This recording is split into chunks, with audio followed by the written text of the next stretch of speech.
എന്നത്തെയും പോലെ ഇന്ത്യയുടെ ഒരു പരീക്ഷണം വിജയിച്ചതുമായി ബന്ധപ്പെട്ട വാർത്ത തന്നെയാണ് ഇന്നും നിങ്ങളിലേക്ക് ഞാൻ എത്തിക്കാനായി വന്നിട്ടുള്ളത്. വാർത്ത ഞാൻ വിശദമാക്കാം. പ്രിയ പ്രേക്ഷകർക്ക് പേജ് റൂട്ടിലേക്ക് സ്വാഗതം.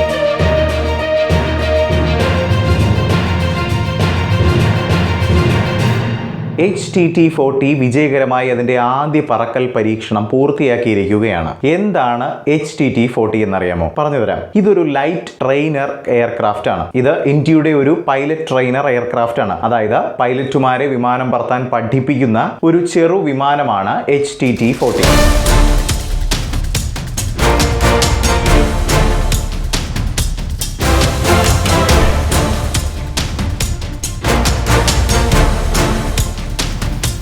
നാസിക്കിലെ എയർക്രാഫ്റ്റ് മാനുഫാക്ചറിംഗ് ഡിവിഷനിൽ അതിന്റെ ആദ്യ പറക്കൽ വിജയകരമായി പൂർത്തിയാക്കിയിരിക്കുകയാണ്. ഈ വിമാനത്തിന് വലിയൊരു പ്രത്യേകതയുണ്ട്. അതെന്താണെന്നാൽ നമ്മുടെ രാജ്യത്ത് പുതുതായി നിർമ്മിച്ച HAL നാസിക് സൗകര്യത്തിൽ നിർമ്മിക്കുന്ന ആദ്യത്തെ വിമാനമാണ് ഈ HTT-40. ഇന്ത്യയുടെ തദ്ദേശീയ എയറോസ്പേസ് നിർമ്മാണ ശേഷികളിലെ ഒരു പ്രധാന മുന്നേറ്റത്തെയാണ് രാജ്യത്തിന്റെ ഈ ഒരു നീക്കം പ്രതിഫലിപ്പിക്കുന്നത്. HPT-32 ദീപക് എന്ന നമുക്ക് നേരത്തെ ഉണ്ടായിരുന്ന പൈലറ്റ് ട്രെയിനർ വിമാനത്തിന് പകരമായി വന്നതാണ് നൂതനമായ HTT-40 വിമാനം. ഇനി എന്തൊക്കെ മാനദണ്ഡങ്ങളാണ് പരീക്ഷണ വിജയത്തിനായി എഞ്ചിനീയേഴ്സ് ഉപയോഗിച്ചതെന്ന് നോക്കാം. നാസിക്കിൽ നടത്തിയ പറത്തൽ പ്രവർത്തനങ്ങൾ HALന്റെ എഞ്ചിനീയറിംഗ് ടെസ്റ്റിംഗ് ടീമുകൾ സൂക്ഷ്മമായി നിരീക്ഷിച്ചു. എല്ലാ സിസ്റ്റങ്ങളും പ്രതീക്ഷിച്ച പാരാമീറ്ററുകൾക്കുള്ളിൽ പ്രവർത്തിക്കുന്നുണ്ടെന്ന് ഉറപ്പാക്കി. ആദ്യ പറക്കലിൽ വിമാനത്തിന്റെ ഏവിയോണിക്സ്, അതുപോലെ തന്നെ പവർ പ്ലാന്റ്, ഫ്ലൈറ്റ് കൺട്രോൾ സിസ്റ്റങ്ങൾ, എയറോ ഡൈനാമിക് പ്രകടനം എന്നിവയാണ് പ്രധാനമായും അവർ ശ്രദ്ധിച്ച കാര്യങ്ങൾ. മുമ്പ് പ്രാരംഭ പ്രോട്ടോടൈപ്പും മുൻ വിമാനങ്ങളും പ്രധാനമായും HALന്റെ ബാംഗ്ലൂർ സൗകര്യത്തിലായിരുന്നു കൂട്ടിച്ചേർക്കപ്പെട്ടിരുന്നത്. എന്നാൽ ഇപ്പോൾ